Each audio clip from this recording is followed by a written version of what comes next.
সাকিব যখন পাখির বাচ্চাটিকে ছেঁচড়ে নিয়ে যাচ্ছিল তখন একটা কাঁটা পাখির বাচ্চার চোখে বেঁধে যায়। এতে পাখির বাচ্চাটির চোখ বেয়ে রক্ত ঝরতে থাকে। আমি আর সহ্য করতে পারছি না, আমি খুব কষ্ট পাচ্ছি। এই দুষ্ট ছেলে, আমাকে ছেড়ে দাও, আমার চোখে ব্যথা লাগছে, তুমি খুব খারাপ। কি? তোর এত বড় সাহস আমাকে দুষ্ট বলিস? দেখ আজ তোর কি অবস্থা করি আমি। চোখে ব্যথা পেয়েছিস তাই না? সাকিব ওই পাখির দুই চোখে নিজের আঙুল দিয়ে এত বেশি যন্ত্রণা দেয় যে সে পাখির দুই চোখ অন্ধ হয়ে যায়।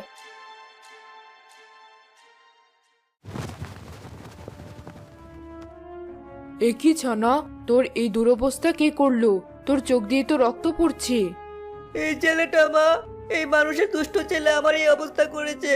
আমি ওর কাছে সাহায্য চেয়েছিলাম, আর বিনিময়ে ও আমাকে কষ্ট দিয়েছে। আমি তোকে অভিশাপ দিলাম, যে অবিচার তুই আমার ছানার সাথে করেছিস তার ফল তোকে ভোগ করতেই হবে। এমনটা বলে মা পাখিটা নিজের ছানাকে নিয়ে উধাও হয়ে যায়। তখনই সাকিব বুঝতে পারে যে ওই পাখি জাদুর পাখি ছিল। আরে এত উধাও হয়ে গেল, তার মানে এরা জাদুর পাখি ছিল। এরা যদি আমার কোনো ক্ষতি করে? সাকিব ভয় আর স্কুলে না গিয়ে নিজের বাড়ির পথে রওনা দিল। তখনই একটা সাপ সাকিবের সামনে এলো। আরে সাপ কোথা থেকে এলো? এই সাপ, আমার সামনে থেকে সরে যা বলছি। সাকিব ভয় থরথর করে কাঁপতে থাকলো। সে কাঁপতে কাঁপতে সেখানে জ্ঞান হারিয়ে পড়ে গেল। সারাদিন গড়িয়ে বিকেল হয়ে এলো। মৌ স্কুল শেষে বাড়ি ফিরে এলো। মা জানো, আজ সাকিব স্কুলেই যায়নি। কি বলছিস? স্কুলে যায়নি মানে? কিন্তু ও তো বাড়িতেও নেই। বাড়িতে নেই মানে? তাহলে ও কোথায়? হে বিধাতা, আমার ছেলেটা ভারী দুষ্ট। ওর আবার কিছু হলো না তো? এসব বলো না মা, তুমি আমার সাথে চলো। আমরা দুজনে মিলে ঠিক তাকে খুঁজে বের করব।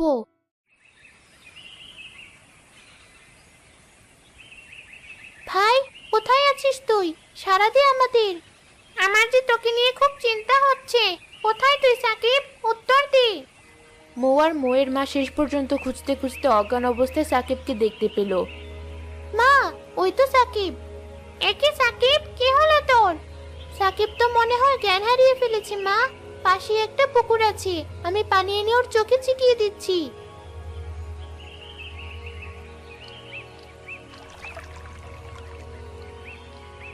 মা, সাকিবের জ্ঞান ফিরে আসছে। সাকিব, তুই ঠিক আছিস তো? মা, বোন, কোথায় তোরা? এখনই অন্ধকার, গভীর রাত হয়েছে কি? মানে এখনো তো গভীর রাত হয়নি, এখনো তো পরিষ্কার সব দেখা যাচ্ছে। তাহলে আমি তোমাদের দেখতে পাচ্ছি না কেন? সাকিব কাঁদতে শুরু করলো। সকলে বুঝতে পারলো সাকিব অন্ধ হয়ে গেছে, কিন্তু কি কারণে হঠাৎ করে সাকিব অন্ধ হয়ে গেল সেটা কেউ বুঝতে পারলো না। মা, এখন আমাদের সাকিবকে বাড়ি নিয়ে যাওয়া উচিত। এরপর ডাক্তারের কাছে নিয়ে গিয়ে দেখা উচিত ওর কি হয়েছে।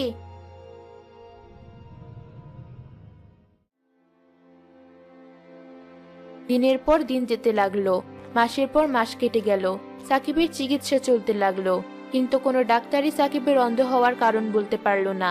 সাকিবের চোখ ভালো হওয়ার চিকিৎসাও দিতে পারলো না।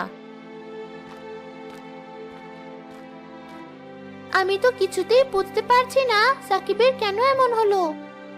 আমি কি আর কখনোই তোমাদের দেখতে পাবো না? এত কষ্ট আমি সহ্য করতে পারছি না। কাঁদিস না ভাই, আমি তো আছি। আমি কোনো না কোনো উপায় ঠিক বের করব। আচ্ছা ভাই, আমি স্কুলে চলে যাওয়ার পরে তুই জঙ্গলের পথে গেলি, এরপর সেদিন ঠিক কি কি হয়েছিল আমাকে একটু খুলে বলতে পারবি? সব বলছি বোন। সাকিব সেদিনের সব ঘটনা একে একে মৌকে খুলে বলল। সব শুনে মৌ বুঝতে পেরে গেল সাকিবের সাথে যা হয়েছে তা ওই জাদু পাখির অভিশাপে হয়েছে। ভাই, আমি তোকে বারবার বলেছিলাম অবলা প্রাণী পাখিদের আঘাত করিস না, ওদের কষ্ট দিস না। দেখলি তো ওদের কষ্ট দিতে গিয়ে তোর কি অবস্থা হলো। তাহলে কি আমাকে সারা জীবন অন্ধ হয়ে থাকতে হবে? বোন, কিছু একটা কর। আমি এভাবে আর থাকতে পারছি না। আমি তোকে কথা দিচ্ছি, এরপর আর কখনো কোনো পাখির ক্ষতি করব না। মন থেকে বলছিস তো? হ্যাঁ, আমি মন থেকে বলছি। বেশ, আমি যাচ্ছি ওই জাদুর পাখিকে খুঁজে বের করতে। ওই জাদুর পাখি পারবে তোকে তোর অন্ধত্ব থেকে বাঁচাতে। মৌ জঙ্গলের এদিক সেদিক সে জাদুর পাখিকে খুঁজতে থাকলো।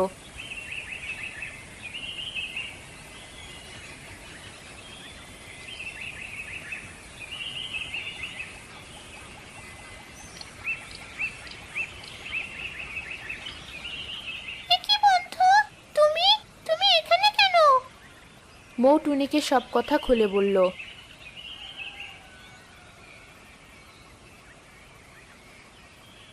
তুমি চিন্তা করো না, আমি এখনই তোমাকে সেই জাদুর পাখির কাছে নিয়ে যাচ্ছি।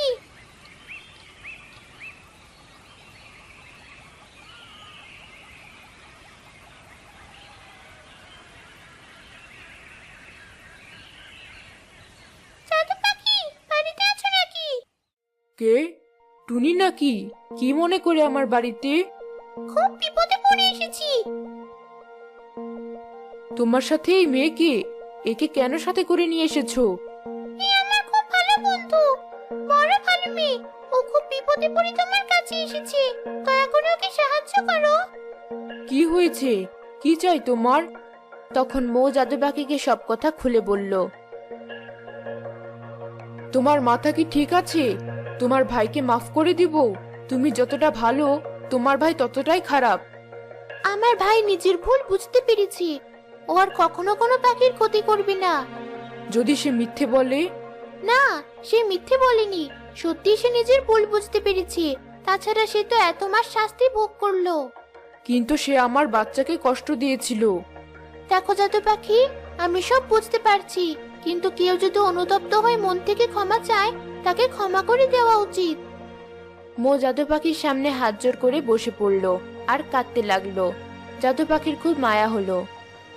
বেশ, আমি তোমার জন্য তোমার ভাইকে মাফ করে দিচ্ছি। আমি আমার অভিশাপ তুলে নিলাম। জাদু পাখি নিজের অভিশাপ তুলে নিলে সাকিবের চোখ ভালো হয়ে যায়। মা, দেখো, জাদু পাখি বোধহয় বোনের কথা শুনেছে, তাই আমার চোখ ভালো হয়ে গেছে। আমি সব দেখতে পাচ্ছি। মৌ, বাড়ি ফিরে যাও, তোমার ভাইয়ের চোখ ভালো হয়ে গেছে। তোমার কাছে আমি চিরকৃতজ্ঞ থাকবো জাদু পাখি, তোমাকে অনেক ধন্যবাদ। মৌ জাদু পাখিকে বিদায় দিয়ে বাড়ি ফিরে এলো আর সাকিবকে বুঝালো সে যেন আর কখনো কোনো পাখি কিংবা পশুর ক্ষতি না করে।